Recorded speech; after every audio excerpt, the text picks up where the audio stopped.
Good day, everyone. My name is Austin Martin Signoralia, and this is Group 2 for Theology, and we will be discussing liberalism. Sorry. Now, what is sexual liberalism? Sexual liberalism is the liberal expression of sexual freedom, challenging the traditional exercise of sexuality within the context of marriage and family. In basic terms, this is seeing sex as something of an expression rather than something that is in line with the values of getting married and starting a family. What are the indicators of sexual liberalism? First off is casual sex. The sexual activities among unmarried individuals outside of committed relationships. Um, it includes behaviors such as kissing, petting, intimate touching, oral sex, intercourse, and other lewd acts. It occurs once between partners, but it can happen more than once, and in most cases, a lot of times. These experiences include hookups, one night stand, friends with benefits, booty call, and everything here except friends with benefits happens only once, with friends with benefits being continuous and only for sexual pleasure. And to have a small description, hookup is sex between random individuals who do not know each other or barely know each other. One night stand as well, but in this case, in most instances, it happens when two people are very drunk and they sleep together due to emotions.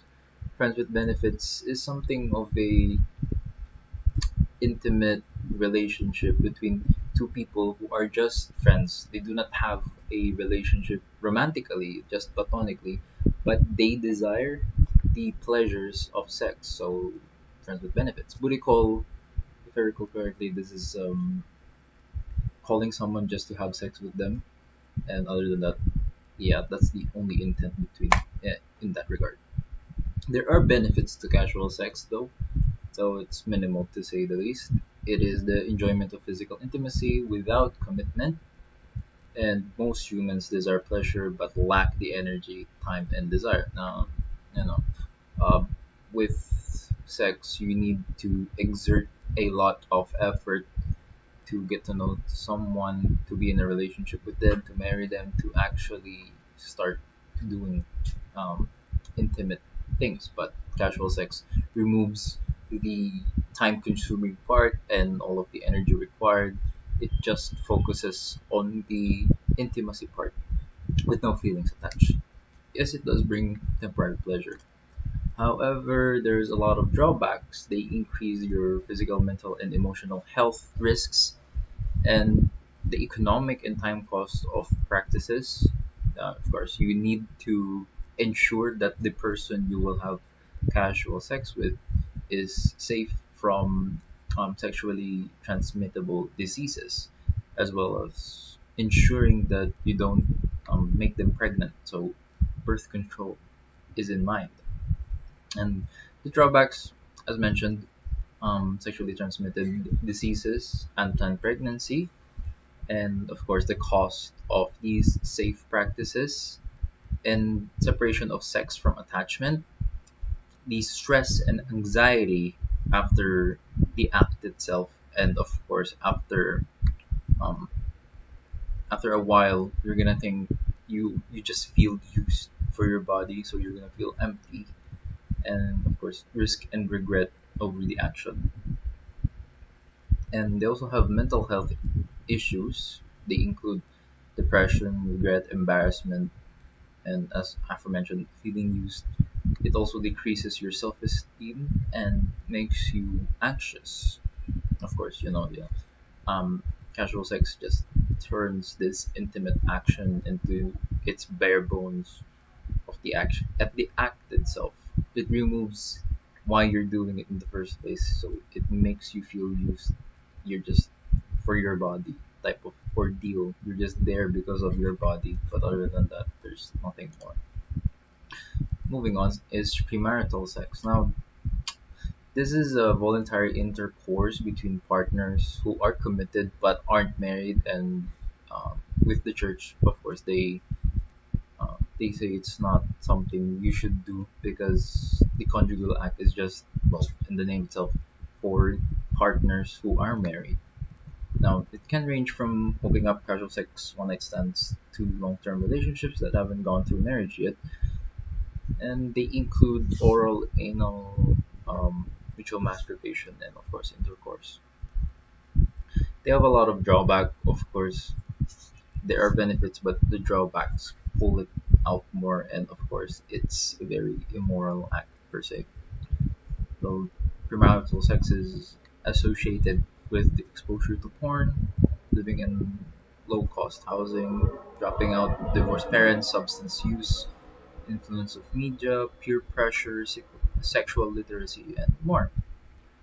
Teenagers would feel incomplete and inadequate and unappreciated, so they would likely seek those three things somewhere else, and they might find sexual intercourse or sexual comfort as a means to fulfill the gap that they feel in their life. And of course, there's also alcohol and drug use. They reflect a problematic attitude that makes sex more likely, along with intoxication, to cloud judgment. Well, these things can happen due to this little parental monitoring. Well, when your parents who's supposed to guide you isn't that active in guiding you, it may lead you astray, and you would see these things that you aren't supposed to see yet at your age. And there are also parents who believe that adolescent sex is appropriate. Well, in this case, if you think premarital is okay, then your adolescent will too. There's also the parental belief that adolescent sex is inevitable. Like, no matter what you do, it will happen to them at some point. But it kind of enables the act rather than prevents it, because in the mind of the child, my parents said it's okay. I mean, they say don't do it, but at the same time, if you do it, use means of contraception, or be careful. And in this case, it enables them to embrace it rather than pushing it away. Also, there's the low grades and attachment to school. Teen sex reflects ignorance or little regard for the consequences. There's also the history of physical or sexual abuses. People who have encountered physical or sexual abuse may see um, this, these acts as a way to regain autonomy over themselves. Or in some cases, they may think that sex is okay because they are used to it or it happened to them in the past, and in a way, it comforts them. But in this case, it's not very good for them. And also, one parent in a household. Now, if you lack a father or mother model figure, there's gonna be a lot of deficiencies in your household. Um, of course, they need to work in order for your family to have the resources to live, but at the same time, they will lack the time to give their children the attention they need and the guidance they need. So, with this deficiency, it will make them um, lack full attention, and it will put more pressure and responsibility to the single parent. And also, in this case, when there's only one parent in the household, the child may see that the values of marriage are uncertain. So they may see it as something um, as secure as it is. Now, there are, of course, risks and negative consequences. The feeling of regret, your relationship, the relationship of your, the quality of your relationships would be poorer.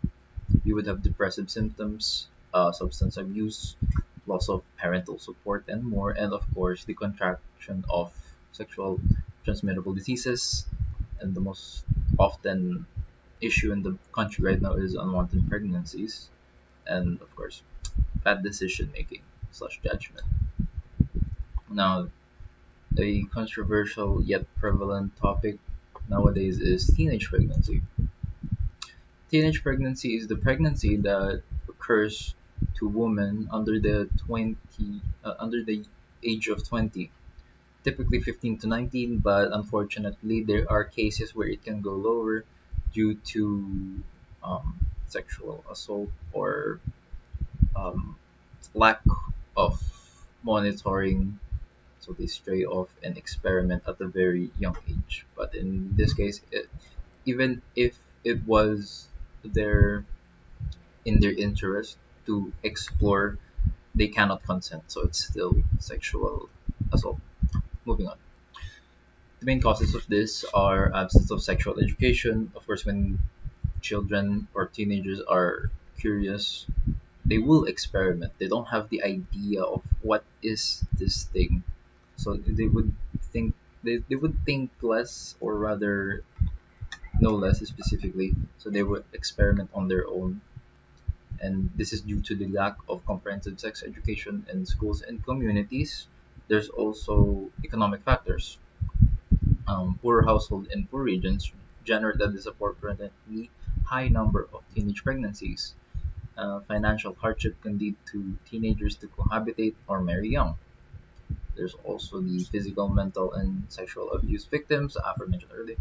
Pregnancy rates are higher for those girls who have been exposed to physical, mental, and sexual abuses. And children of dysfunctional families display this vulnerability. And according to a study by Kaiser Permanente Medical Care Program involving uh, 9,159 women, the rate of pregnancy between 16 and 53 increases for women with such experiences. There's also drug influence, cultural, and societal norms. Um, in this case, for our country, what I can see is that due to the economic factors, poor households do not have the luxury of seeing sexual education, so it snowballs into a problem. There's also um, yeah, a problem that's perpetuating that needs to be fixed. There's marital infidelities. It is the motive for engaging in extramarital affairs. It falls under the categories of sex, emotional intimacy, love, ego bolstering, and personal gratification. Now, there are four side effects of this. It is a direct threat to one's emotional and economic security, especially to the partners, and when children are involved. And of course, sexually transmittable diseases can be transmitted. The distrust and disrespect endangered through unprotected sex have emotional and economic repercussions, especially when children are born. There's the fourth one, which is marital infidelity, undermine their self confidence and lessen their self esteem. And cohabitation, or as we know it in the Philippines, living in or live in, it is temporary or casual cohabitation entered without commitment, conscious preparation for marriage, like a trial marriage, cohabitation as a substitute for marriage. But there are also effects to this, which is unwanted pregnancy. There could be times where they would like to be intimate and snowball through a, a form of premarital. There's also shotgun marriage, possible emotional breakdown, and suicide in extreme cases, and sexually transmitted infections. And of course, this is a sin. According to the Catholic Church, we cannot cohabitate with someone we are not married to. There are proper channels and proper ways to do this, and it doesn't include a trial marriage. There's also same sex marriage, which is a very controversial topic. Proponents of same sex marriage argue that gay and lesbian couples should be entitled to the same rights as heterosexual couples under the law. It's more so with They argue that they should have the same rights as straight couples. They are human and loving is loving per se. That is their argument. Anyhow, moving on is the effects, which will be covered by Francis. Anyhow, thank you for listening. Hello, let's talk about the effects of same-sex marriage. It is not a marriage. Marriage has been always been a covenant between man and woman, which is by its nature ordered toward the procreation and education of children and the unity of well-being of the spouses. They propose the union between two men and two women. This denies the self-evident biological, physiological, and psychological difference between men and women, which find their complementary in marriage. It denies the primary purpose of marriage, the perpetuation of human race and raising the children. So basically, the same-sex marriage is not a marriage because it denies the main purpose of marriage, which is the procreation of life and raising a children for future generation. Ganun po. And it violates the natural law. Marriage is not just any relationship between human beings. It is a relationship rooted in the human nature and thus governed by natural law. Natural law is most elementary precept that good is to be done and pursued and evil is to be avoided.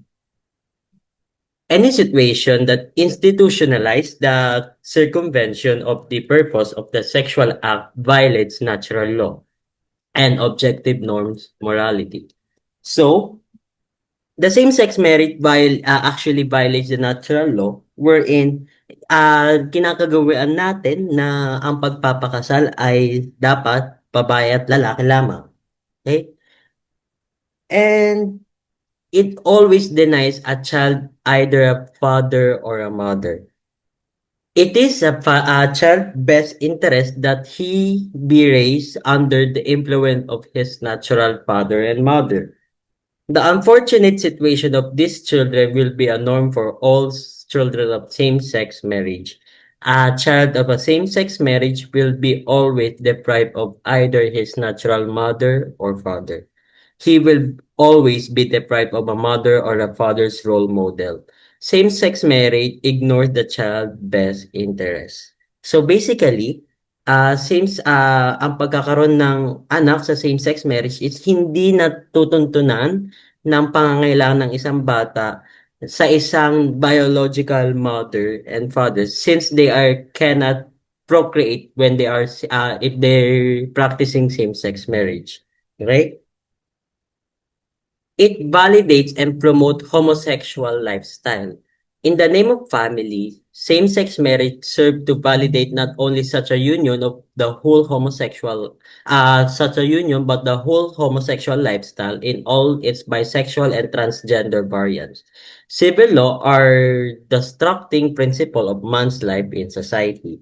As such, they play a vital and sometimes decisive role in influencing pattern of thoughts and behavior. Legal recognition of same-sex marriage would necessarily obscure certain basic moral values and devalue the traditional marriage and weaken the public morality. So, so eto po ay under pa rin to sa paglabag ng natural law and dahil dito parang humihina yung culture natin wherein ang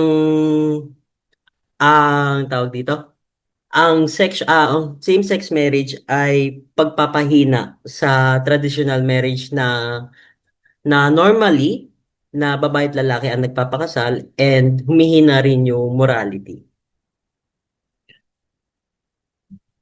Ah, Homosexual activists argue that same-sex marriage is a civil right issue similar to the struggle for racial activity. In 1960. This is false. First, sexual behavior and race are essential different reality. A man and a woman wanting to marry may differ in their characteristic. None of this. difference in an insurmountable obstacle to marriage. The two individuals are still a man and a woman, and thus the requirements of nature are respected. The same-sex marriage opposes nature. Two individuals of the same sex, regardless of their race, wealth, culture, erudition, and fame, will never be married because of an insurmountable biological impossibility. Inherent and unchangeable racial traits cannot be compared with a non-genetic and changeable behavior. And lastly, there is simply no analogy between interracial marriage of a man and a woman and a marriage between two individuals of same sex. And it does not create a family but a naturally sterile union. Traditional marriage is usually so fecund that those who would frustrate its ends must do violence the nature to prevent the birth of the children by using contraception. It naturally tends to create families. Same-sex marriage is intrinsically sterile. If the spouses want a child, they must circumvent nature by costly and artificial means or employ surrogates. The natural tendency of such a union is not to create family. Therefore, we cannot call a same-sex union marriage and it gives benefits of true marriage. And it defeats it defeats the stage of purpose of benefiting marriage. One of the main reasons why the state bestow numerous benefits of marriage is that by its very nature and design, marriage provides a normal conditions for a stable, affectionate, and moral atmosphere that is beneficial to the upbringing of the children. Homosexual marriage does not provide such a condition. Its primary purpose. Objectively speaking, it is personal gratification of two individuals whose union is sterile by its nature. It is not entitled. Therefore, it is a protection of states extended through marriage. It imposed the acceptance on all society. By legaling same-sex marriage, the state becomes an official and active promoter. The state calls on the public official to officiate the new civil ceremony, order public school to teach the acceptability to children, and punish any state employee who expresses disapproval. In the private sphere, objecting parents will see their children exposed more than ever to his new morality. Businesses offering wedding service will be forced to provide for them for same-sex union, and rental property owner will have to agree to accept same-sex couple as a tenant. In every situation where marriage affects the society, the state will accept Christian and all people of goodwill to betray their conscience by condoning, through silence or act, an attack on the natural order and Christian morality. And lastly, it is the cutting edge of the sexual revolution.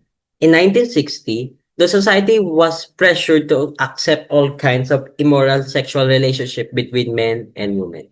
Today, we are seeing a new sexual revolution where society is being asked to accept sodomy and same-sex marriage. A railroading of same-sex marriage on the American people makes increasingly clear what homosexual activist Varnell wrote the Chicago Free Press. The gay movement, whether we acknowledge it or not, it is not civil rights movement, not even a sexual liberation movement, but a moral revolution aimed to changing people's view of homosexuality. And that's it for the effects of same-sex marriage. Once again, my name is Francis Silvestre, and